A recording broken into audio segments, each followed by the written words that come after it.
Gue yakin bocil-bocil nih ngeliat Kaisang pakai kaos Putra Mulyono akan bilang respect, nggak baperan, hebat. Padahal kita perlu lihat kalau sikap Kaisang ini adalah bentuk dia betul-betul tone deaf.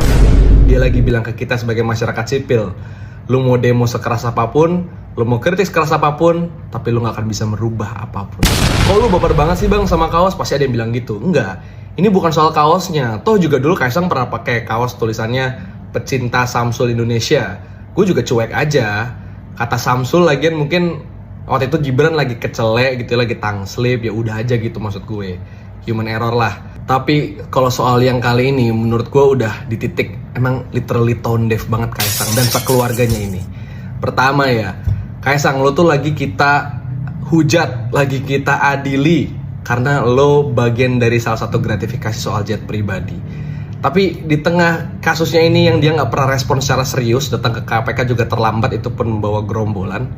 Sekarang dia datang lagi ke publik berusaha savage gitu ya dengan pakai kaos Putra Mulyono. Seakan lagi bilang ke kita, haha gue nggak peduli lu protes apa, lu ngomong apa, gue tetap di sini loh, gue tetap bisa ngememe lo dan lain sebagainya. Ada satu artikel berjudul Power, Approach, and Inhibition yang di dalam dikatakan ada namanya diminished empathy atau empati kekuasaan itu bisa hilang kepada masyarakat yang dipimpinnya.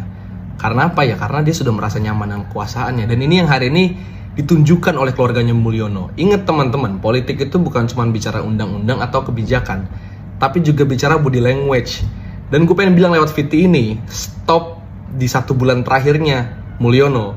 Kalian masih berpikir bahwa Mulyono and his family and the gang masih peduli sama rakyat. Percayalah, mereka sudah enggak ditunjukkan dengan gamblang dari sikap-sikapnya di lapangan. Gue cuman gak bisa terima sih bahwa banyak masyarakat sipil yang menjadi korbannya Mulyono di 10 tahun terakhir, terutama 5 tahun terakhir.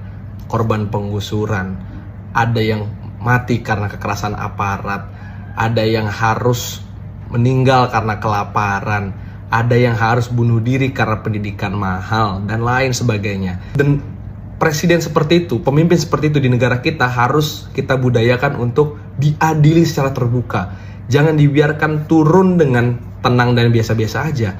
Dan ternyata keluarganya juga ngetrol dengan meme nunjukin ke publik savage Putra Mulyono. Itu kan bentuk mereka lagi ngetrol kita dan gak bisa. Kekuasaan tertinggi itu di tangan masyarakat dan kita perlu fight back, kita perlu melawan balik. Anyway bro Kaisang, lu selalu bisa ngetrol lewat kaos Putra Mulyono, Samsul, dan sebagainya. Tapi ada 3 hal yang gak pernah lu bahas, yaitu soal MK, soal Fufu Fafa, dan soal jet pribadi. Pakai dong kaos tulisannya kayak gitu. Berani nggak?